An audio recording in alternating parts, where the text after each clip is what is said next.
So just a brief reminder, as usual, this presentation is for informational purposes only. Try not to copy. Obviously, we're going to be going through some legislations. It's fine to put those down. This is a really good unit to be able to link in your daily practice, to be able to sort of evidence your understanding of health and safety and how this might look within your work role.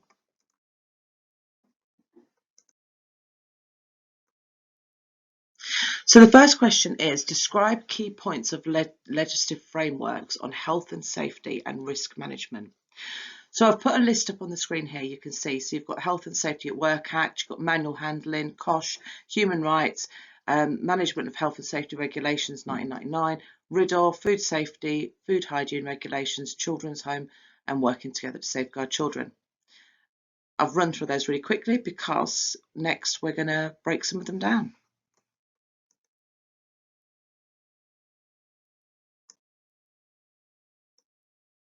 So,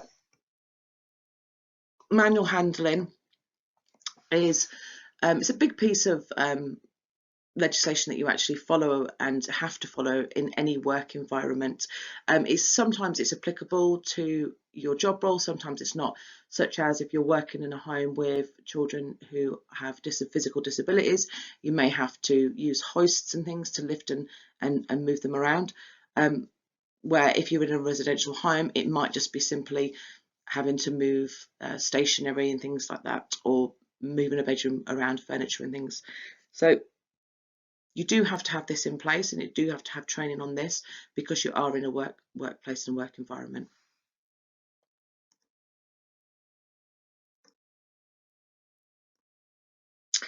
COSH. So think about this, and like I said, the legislations I'm going through here, but think about how this is relevant to your job role. COSH Act 1994, which was obviously amended in 2002. So how do you follow the COSH procedures or the policies? I'm assuming that you've got a COSH cupboard. I'm assuming that all of your chemicals, such as toilet cleaner, washing up liquid, kitchen cleaner, spray, washing powder, all things like that will be locked away in a locked cabinet away from the children, young people. Also as well, you will have risk assessments in place as well to identify the risks involved when using those products.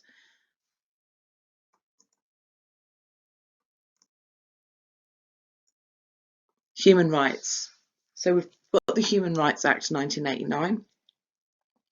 And obviously, you know what human rights is. It's about having equal treatment and being treated fairly within your job role, you as a staff member, and for the young people as well. But that is a piece of the legislation you follow on a daily basis. You've got the RIDDOR as well. So you've got reporting of injuries, diseases and dangerous occurrences regulations. So this is about reporting something that is more than just a mild accident, something a bit more serious. Obviously, if it's a fatality, such as even severe illnesses, really bad injuries, and obviously death as well. But reports will be made to RIDDOR under this legislation. When COVID hit and in residential homes, it became we had to report to RIDDOR. When this all started happening, obviously it's not applicable now and further on down the line, but when it very first started to hit and there was a risk of COVID being as life-threatening as it was, we would have to make a report to RIDDOR if any of our staff members contracted it or if any of our children and young people did. And then we had to obviously follow the procedures, would receive advice and guidance on how to manage the situation. But there is obviously lots of other things. You've got children that are got a lot of refugee children at the moment as well. A lot of those children have not been vaccinated. They've not had their tetanus, not had their TB, measles, mumps, all these sorts of diseases and viruses that are almost eradicated or extinct in our country. There's a risk of them coming back in. I was working with one of my learners and they advised me that one of the children had tuberculosis. So they had to isolate, and they had to, obviously care for the child, but there was strict measures in place when looking after this young person. So in that instance, if a child had contracted that, you would, or had it when they arrived into the home, you would have to report this to RIDDOR.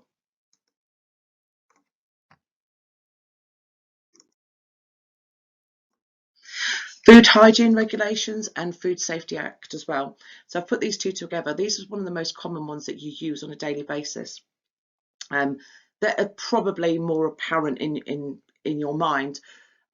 Things like fridge temperature checks, dating of the food, making sure it's covered, making sure it's stored properly. Think about how you check the temperature of the food when you're cooking it, being mindful of how long to store food for. All of these are procedures that you follow, but they are to ensure that you adhere to these legislations.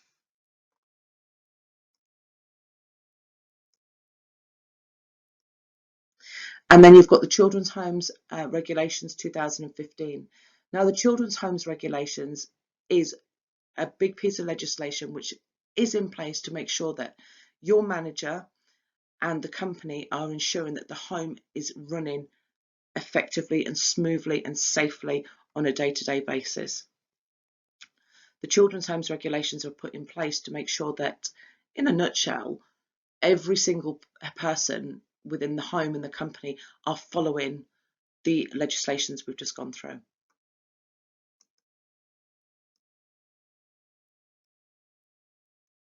So the next question is, summarise how current health and safety legislations are implemented in your workplace or work setting.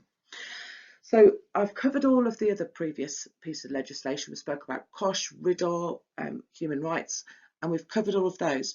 But what I want you to do is I want you to think about what we've just covered and think about how that is used in your workplace.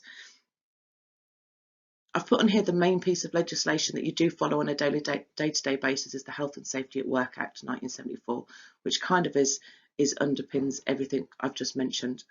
So think about how you implement this piece of legislation into your day-to-day running of the home.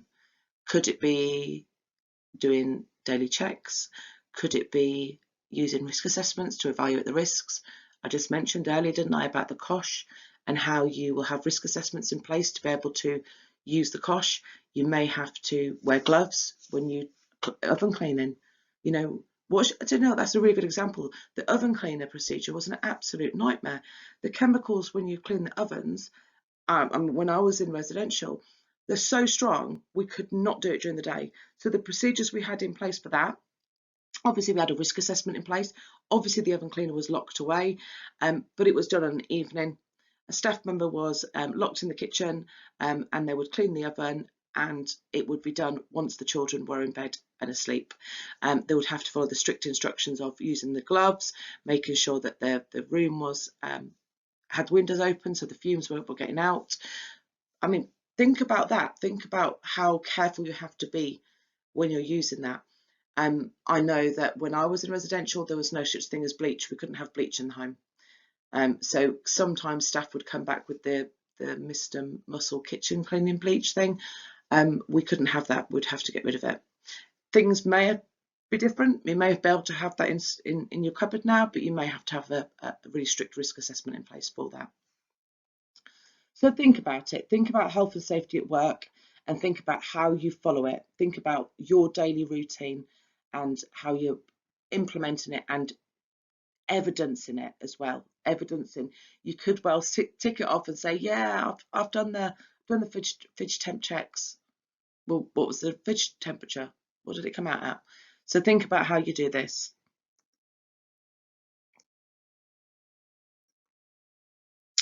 I've just put a bit of a list on here to help you sort of highlight this a bit more. So the impact of the legislations from your working day is it could be very simply everyone who enters the home signs in, signs out.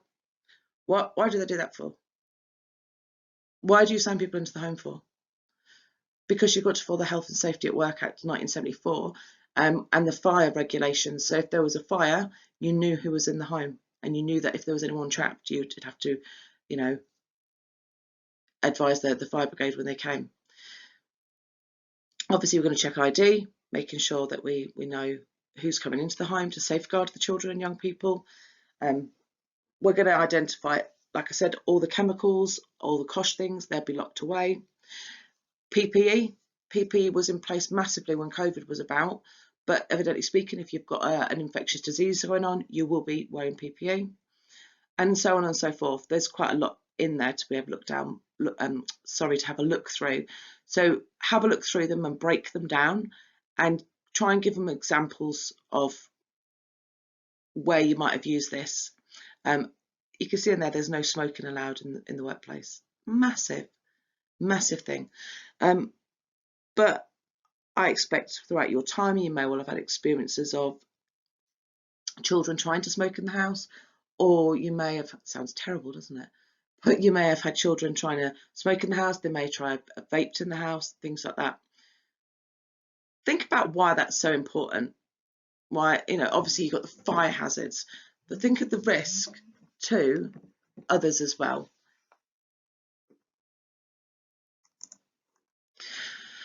Okay, so let's have a look at the next question. So how is health and safety monitored and maintained within your setting?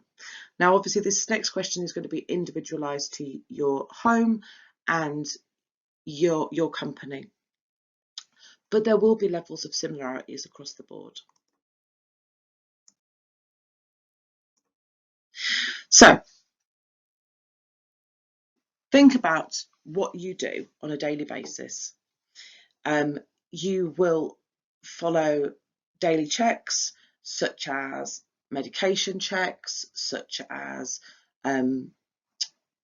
buildings checks, bedroom checks. You'd probably do a fire alarm drill once a week.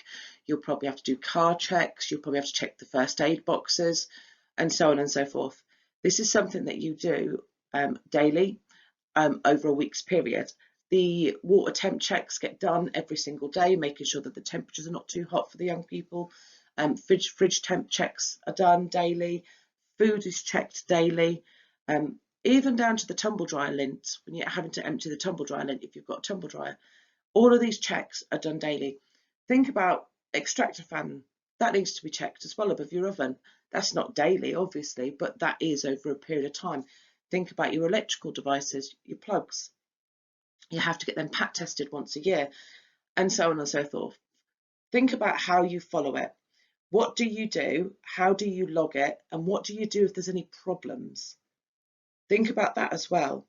If you've done a buildings check and you've noticed that there's a piece of guttering hanging off the side of the roof, what are you going to do? You're just going to go, oh, it's broke, and just leave it?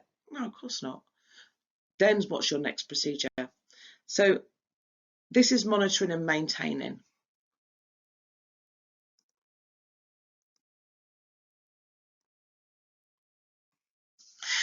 I've given a little breakdown here of how you might do it. Obviously,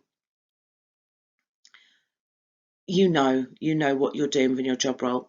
Try and also think about the little things as well, such as if there's a spill on the floor. If a child or young person spilt something on the floor, you're going to mop it up as clean as possible. You're going to put a wet floor sign down, so on and so forth. Some of the homes may have fire exits or fire extinguishers around the home, depending on, again, the young people. But think about how you do manage this on a daily basis. Also think about who's responsible for it. Is there one person that's responsible for health and safety in your home?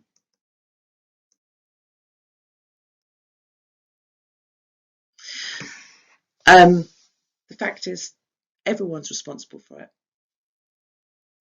So here's a few of the ones that perhaps that you automatically do, but you don't actually recognise that you do it, and you're adhering to health and safety.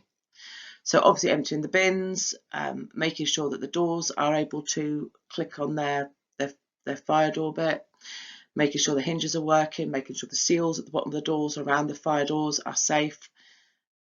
Think about who you might record that to, who you might report it to, and so on and so forth.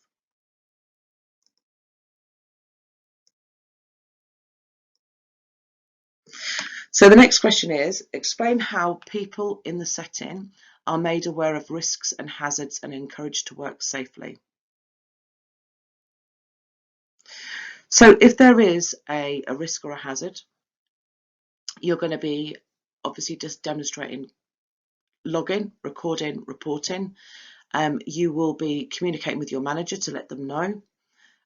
You will then potentially have a look at arranging someone to come and fix the problem. You're going to have to identify the issue, possibly with the management team again, depending on the severity, and identify where the risks lie with each of your children individually. Such as, we use something quite low key, such as a spillage on the floor. You may have someone might have spilled something, you're cleaning it up. You may have a couple of children that you can say, right, just stay out of the room for a second. I'm going to put the wet floor sign down, there's been a spillage. But you might have another child who won't be able to comprehend what you're saying. They won't have an understanding of that is actually can be dangerous. You could be slip, you could fall, you could break your arm, you could injure yourself. So how would you manage that child in that situation? Should there be any sort of significant accidents following, health and safety issues, these need to be recorded, obviously, but there will be an investigation will need to happen. You will be obviously sharing the information on handovers. You'll be demonstrating that through communication through your staff team. Also, as well, think about what you do before you even start your job. So one of the things that you do is you undertake all of the mandatory training. You will attend the inductions. You will learn the health and safety training that you'll be inducted onto, but you'll also be given some coaching when you actually start working within the home on the procedures that are in place to support this. You have to follow the policies and procedures all the time around health and safety. And I've got down the bottom there, obviously, I've said to you a minute ago, everyone's responsible for health and safety. It's everyone's responsibility. So when I say that, it's also your responsibility to recognise if something's not working. So if something's not working, depending on the severity of it, but you need to be able to have a discussion with your team to figure out why it's not working and what can we do to improve this. I know that I've experienced the fridge temperature checks and the freezer checks. The temperatures were being done sporadically throughout the day, so as opposed to doing them at the same time every single day. So you were getting quite a different level of readings, because obviously if a fridge has been standing not opened overnight, it's going to read colder. But if it's getting a temperature check in the afternoon where there's been staff in and out of the fridge, or the children in and out of the fridge all day long, it will fluctuate with the temperature, so the temperature will be slightly warmer. So it is trying to get a good level of consistency throughout and identifying, I don't think that's working. One of the things that we did as well was some of the checks were getting missed, especially on difficult days. So we put somebody specifically in charge of health and safety. So the checks were to be implemented daily, so on and so forth. But then you had a health and safety, effectively a lead, who would make sure and check that those checks had been done. And if they hadn't been done, it would be questioned as to why they hadn't been done. But therefore, they would then ensure that they did get completed.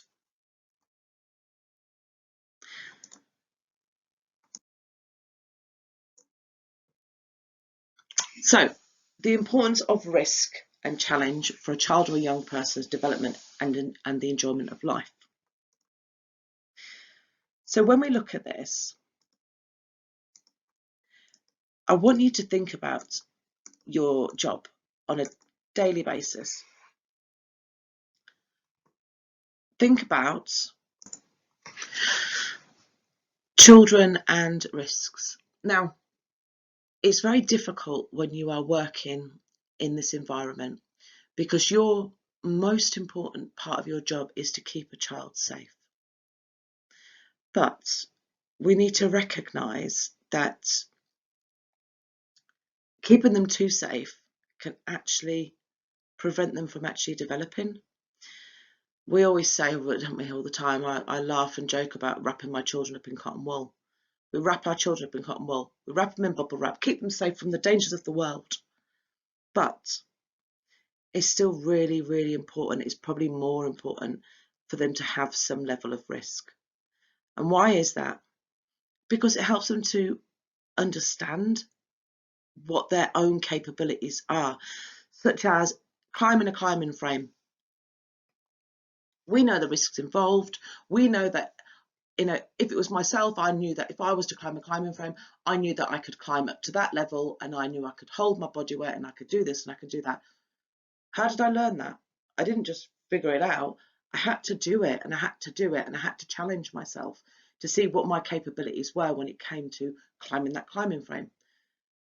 So do the children, so do the young people. They have to do certain things to be able to challenge themselves to identify where their abilities are, where they can know the difference between I'm safe and it's getting a bit risky now. Imagine a child climbing a tree. Every child is obviously completely different, but I know that I have worked with obviously lots of people, lots of children in my time, but I'm going to use my children. I know that I have 2 younger children. I know that the boy, and he is a boy, I know that if you was to put the tallest tree in the garden, I know that he would climb probably to about, I don't know, 6 foot high. He wouldn't climb very high. He recognises that his ability past 6 foot, he's getting weaker. He recognises that he's not understanding the tree as much. He's starting to feel the thinness of the tree. It's getting weaker, it's moving more. He's feeling a bit more tired. But my daughter would climb and climb and climb and climb. Now, that's not because of she's pushing boundaries. That's because of her ability is greater. She's able to climb higher. She's got stronger body, stronger upper strength in her body than he does, and she's a lot more agile. She just bounces around. But again, she didn't just wake up. They didn't just wake up and recognise, oh, that's how far I can climb. They've learned what their capabilities are. But with my son, he can only reach, say, the 6 foot mark. I think it'd probably be higher, but I'm still going to encourage him to push himself. See if he can go a bit higher. See if he can go a bit higher. I know that there's a massive risk in it, but he needs to learn how far he can actually push himself. So I've put some examples up on the screen. Hopefully I've given you a good example, but like I said, it builds agility, so they get an understanding of themselves. They understand risk is part of every single day life, such as when you start giving young people free time, they need to be able to manage the risks of being out in the community, recognising who could potentially be dangerous people or risky people. It builds confidence and self-esteem. Of course it does. It's massive if they can. If my son was to climb another extra foot, he would feel great about it because he's achieved it. Increases competency, increases bravery. Again, said to you, she'll be at the top. She'll be at the top tree. But it does increase bravery. Supports their physical development. Again, they're learning about their body as they're using it. Supports health and safety. Supporting healthy exposure to risks is really important. The cognitive development as well. But I've put on there as well, it is important for staff to have a balanced approach to risk. you will learn your children very, very quickly that you're looking after, and you will know what they can and can't do within reason. But it doesn't mean you cut them off. You allow them to learn it for themselves. Think about if you've got a bike ride with a child or a young person.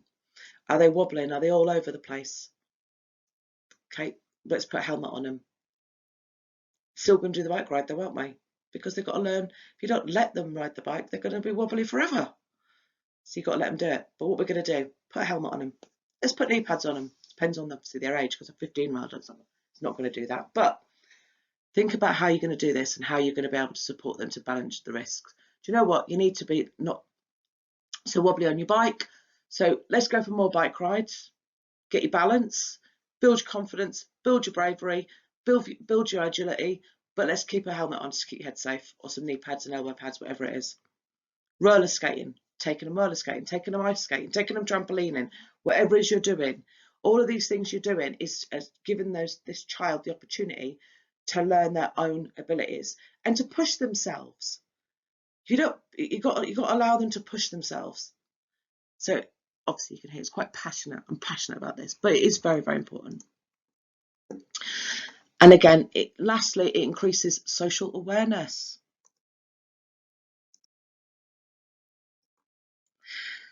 So the next question is, why is it important to take an approach to risk that avoids both excess risk and taking an excess risk aversion? So children do not naturally possess a feeling of risk. And their understanding of it will be shaped by their experiences throughout life, such as I gave you the examples a little bit earlier.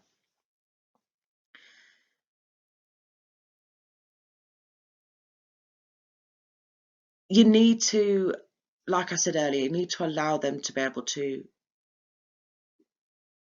approach risks themselves. You're there to support them, and you can give them guidance, but they have to be able to learn about these risks, because if they don't have an understanding of it by the time they leave you, it can be quite dangerous. But having said that, you need to keep a healthy balance. A good example is, I said to you about my children climbing trees. Okay, I remember being in the setting.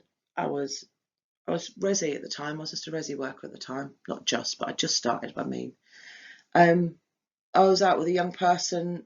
We were taking them to this woodland park. There was some play equipment there. There was, risks of the play equipment them falling off. There was risks of them, being out in the sun, maybe it's getting sunburned, or put all this massive big risk assessment in place. And this was done by a senior member of the team. So I took them out and off I went. Obviously, I'd read the risk assessment and signed it, as you do. Off we went to the park, having a lovely day. We'd gone for a picnic. And the young person climbed the tree.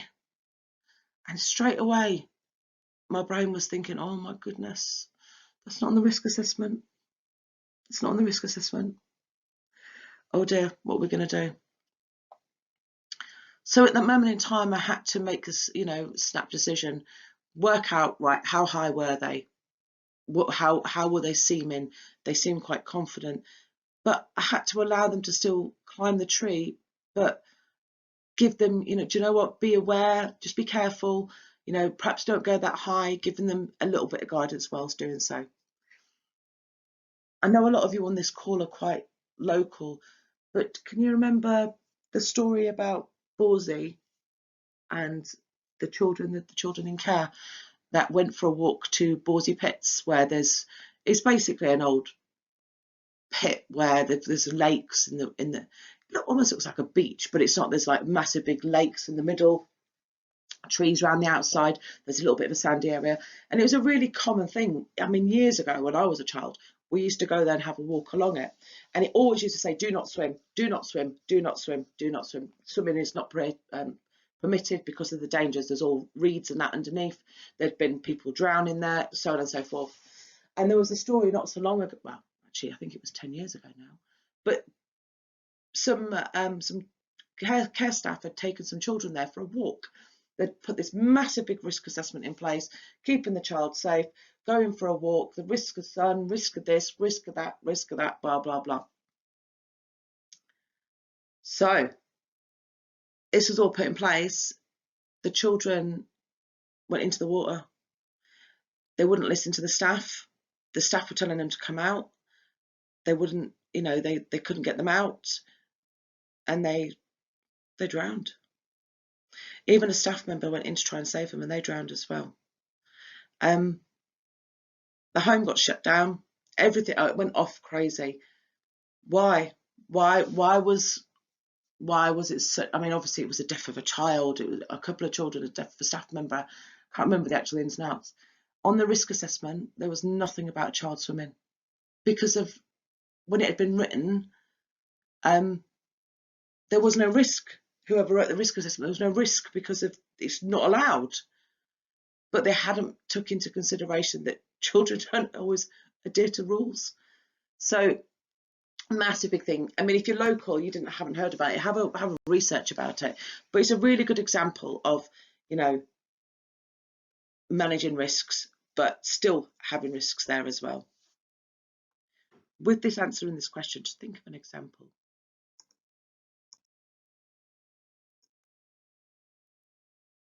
There's got some more bits and bobs on there for you to read as well.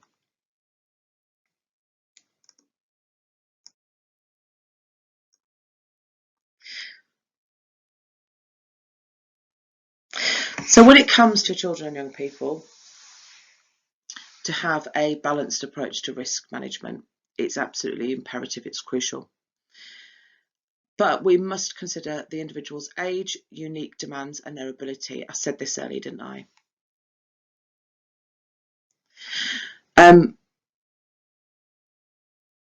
You need to be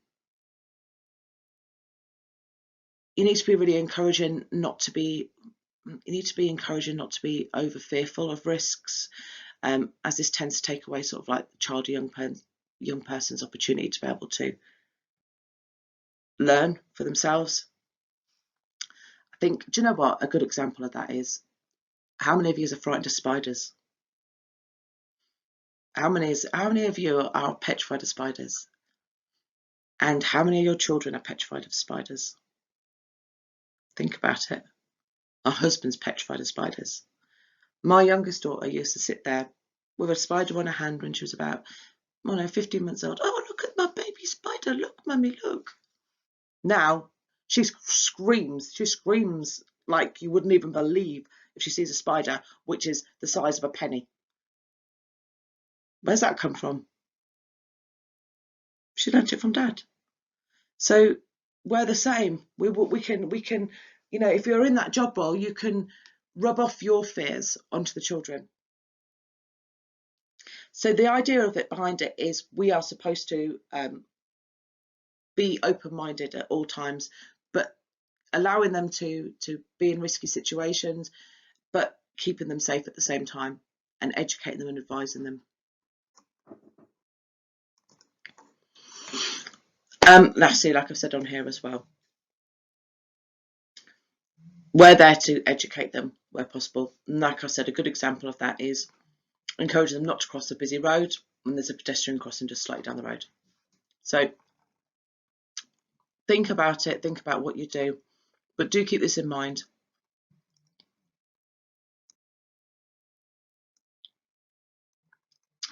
What are the possible conflicts between the rights and choices for children and young people and the legal requirements for health and safety and well-being?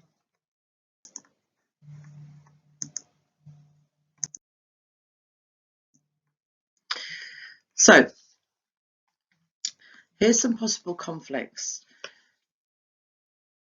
So empowering youth inevitably comes with risks. So I was talking about this to somebody the other day, and one of the biggest parts of our jobs is to ensure that the child's voice is heard. The child's voice is heard. We need to encourage them, build on their confidence, build on their self-esteem, and so on and so forth. But evidently speaking, when you empower children and young people, it can evidently end up in risks. It can make them more determined to do what they want to do when they want to do it, because it's my life and I can make my own choices. So if they want to go out and the rules are there, and they, you know, the rules are there to keep them safe, they're not to go out past 9, and they're going out, they're going to go out. So therefore you've got a child that's potentially out and potentially has gone missing from care. Obviously we've got the children have rights. The UN Convention is the rights of the child. You've got health and safety limitations and the child's rights and choices. You've got complex choices, risk, blame, avoidance, age-appropriate risks assessments, discuss the restrictions, staff guide, balance risks, and teach boundaries. So I'll give you an example about empowering risks. Empowered young people. So let's have a look at, obviously, if you've got a child that's going missing from care, the risks are going to be massive, aren't they?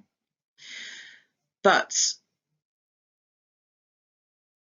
you need to identify. Let's use that as an example, actually. So you need to identify. So you will work with this at some point in your time. So if you've got 2 children, you've got a child who is, I don't know, 16 years old, they're starting their independence, they've been going out on free time for a little while, and their curfew is they've got to be home for, I don't know, 9 o'clock. But they're at that age where they're 16 and their mates are staying out later and they want to stay out later, and they start coming back at, you know, say 10 o'clock, or they want to stay out later, but we say no, and they start coming home. So the normal protocol would be to report them missing, the police would get involved, so on and so forth. That's normally the port of call that you do when you are supporting a child that's gone missing.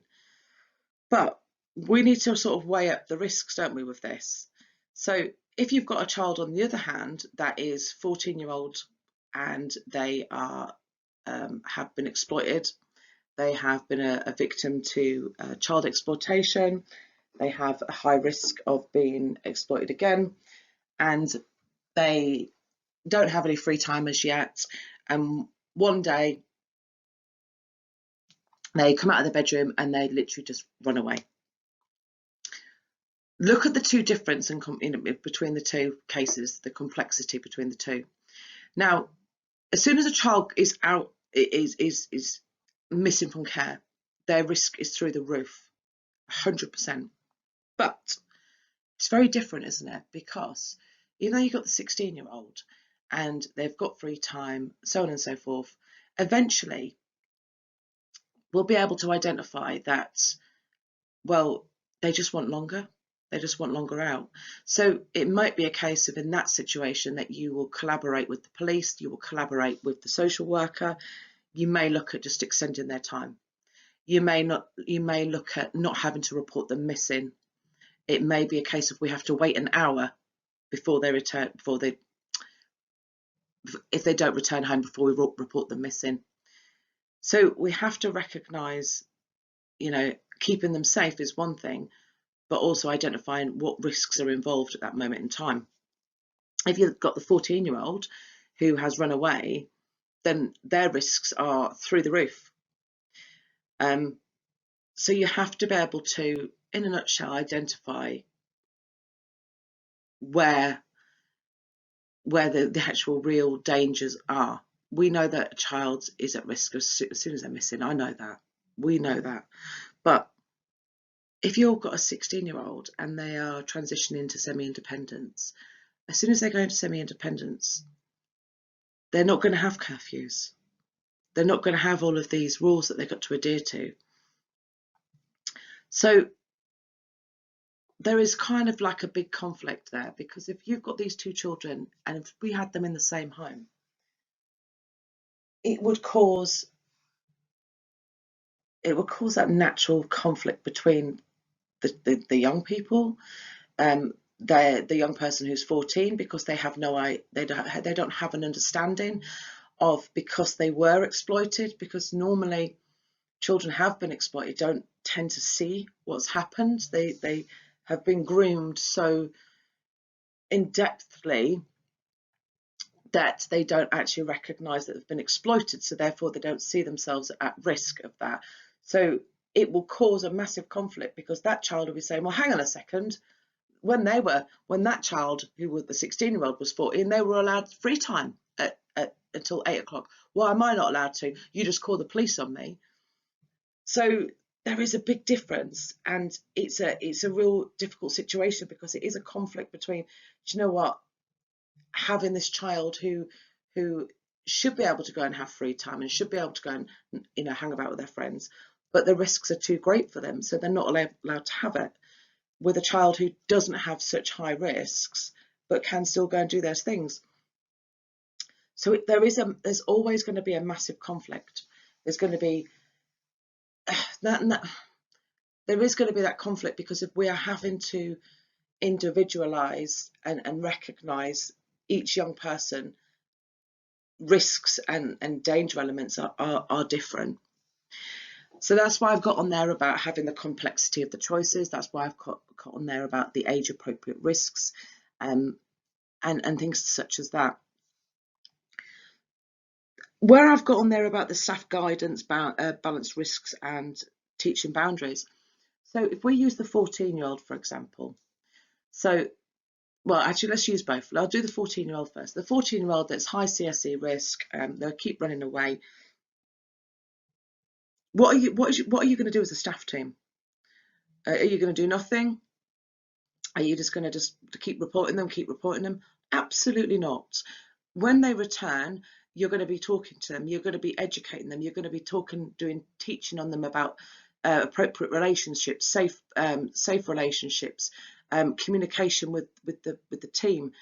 You're going to be sort of teaching them about dangers out there, but also you're going to try and encourage them to communicate with you, to stay in contact with you. You might be digging in a bit deeper to try and build a bit more of a stronger relationship, especially if the child is new to the care system. You're trying to implement and teach boundaries. If we look at it from the 16-year-old's perspective, it's more going to be to do with communication. You know, communicate with us, answer your phone. You know, we know your curfew is 9 o'clock. You seem to be rocking up at 10:10 or what have you, or 10 to 10. You know, communicate with us. Just let us know where you are. We know that you're safe. And then teaching them about, you know, why that curfew is in place, why it's important to communicate with people and let them know where you are, and so on and so forth. So there's going to be a lot of guidance going on. There's going to be a lot of teaching around, you know, identifying what the risks are. You know, if you've got a child or a young person that is like I said, the 16-year-old, for example, they're in a small village and they're just hanging around with their mates in the village, the risks are fairly minimal. But if that 16-year-old was out in the middle of, I don't know, Peterborough town centre, knocking about with their mates, and it's getting closer to 10, 11 o'clock at night, it's a different ball game. It's a different level of risks there, because of the environment is a lot more risky that they're in. We know that the pubs are going to be there. There's going to be people out drinking. There's going to be people out looking for vulnerable people. So having that, yeah, I don't know how to word it really, but being unique and recognising what support that those children are going to need on an individual basis is really, really important.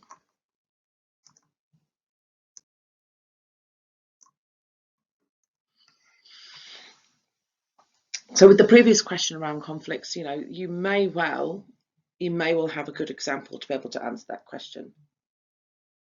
So the next question is, describe factors to consider to ensure the living environment is healthy and safe.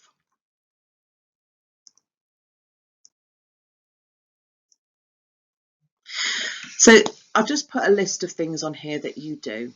I've spoken about them earlier, and to be quite truthful, you may well, if you've got into detail with the other questions, you may well have naturally covered this already.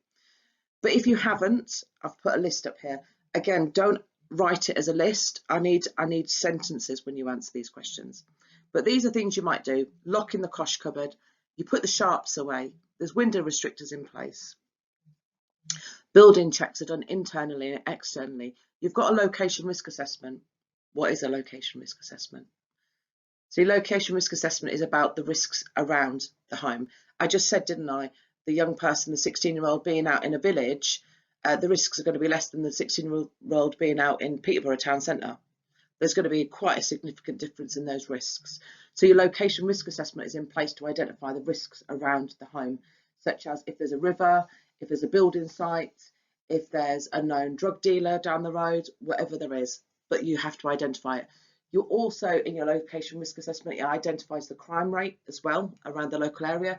So when we say the local area, we're looking at obviously the perimeter of the home, we're looking at the village, perhaps the home or the town, and we'll be identifying the crime rate. The police will give us all the breakdowns for those. But the location risk assessment is a big part of things that you do regularly to ensure that you're keeping the children safe. Obviously, you've got your fire alarms, fire door checks, food and dates of the food and the temp checks for the fridges, medication, first aid boxes, visitors book, again, logging them in, logging them out. Equipment checks, such as if you've got swimming pools or swings or anything like that up as well.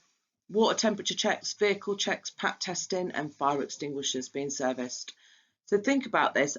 The chances are you may well have already answered this in the previous question. If that's the case, just put on there, refer to question 1.2 or so on and so forth. So let's have a look on to the next slide. So the last questions now. What are your policies and procedures around accidents, injuries, illnesses, emergencies, instances? So accidents, for example, if a child or a young person has an accident, and staff as well, what are the procedures, what's your policies around that and your procedures?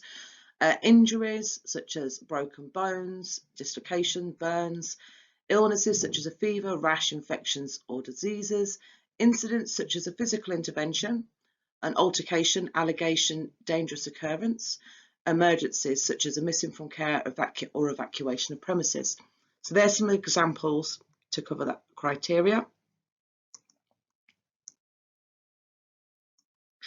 So what this should look like. I want to know what your policies and procedures are around this. So what it should look like is, for example, accidents. If there's an accident in the home, and this like I say, I want sentences as well. So there's an accident in the home with a child or a young person. Our first point of call is we're all first aid trained. We apply first aid to the accident, if there's a cut or a scrape or anything like that, we'll apply first aid. We may need to contact NHS 111 if it's a bit more of a serious cut, seek some additional advice. But what we will do is we'll apply first aid. We will notify NHS 111 should we need any more further assistance. We would put it in the accident book, and possibly, depending on the level of the accident, we would complete an incident form. So that's what I'm looking for when you answer these questions. So you've got your accidents one there, how you should be recording it. Obviously, this is all relevant to your policies and procedures. They will differ depending on your job role. Illnesses, obviously, incident form will be done. You'd have to contact NHS 111. On call, parents or carers, RIDDOR possibly if it's an infectious disease, and obviously Ofsted. Injuries, accident book, NHS 111, on call, instance, and obviously Ofsted.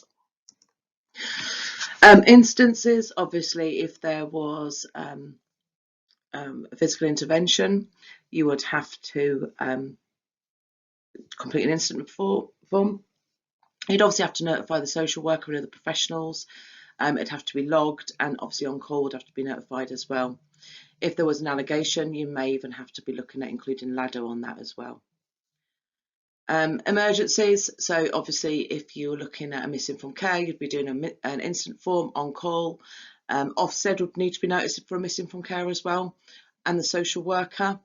Emergency services on there as well. So if there was a fire, for example, you have in your homes, you can ask your manager if you're not aware of this. I don't know what everyone calls it, something differently, but you have something called a business contingency plan. So the business contingency plan will be a document that you follow should there be any emergencies. For example, if the house flooded, if there was a fire, if their building started to fall down, or I don't know, heaven forbid, anything like that happened, you would follow the business contingency plan. And in that plan, it would have something in place along the lines of somewhere for you to stay, to take the children, to keep them safe, but a roof over their head, who you would contact. You would probably take a grab bag with you. You'd probably, depending on the situation, you might have some spare clothes stored at another home which is local to you. You may be going to the other home, but you will be following your business contingency plan. So if you're not aware of that, please look into that and see, well, familiarise yourself with it, because of heaven forbid, if you did need it, it'd be good for you to have a good understanding of what it's all about. But that's what we're looking for when you answer that question. So literally a couple of sentences for each of them. Sorry, a sentence for each of them saying, this is what would happen, this is what I would do, this is how I'd record and report it.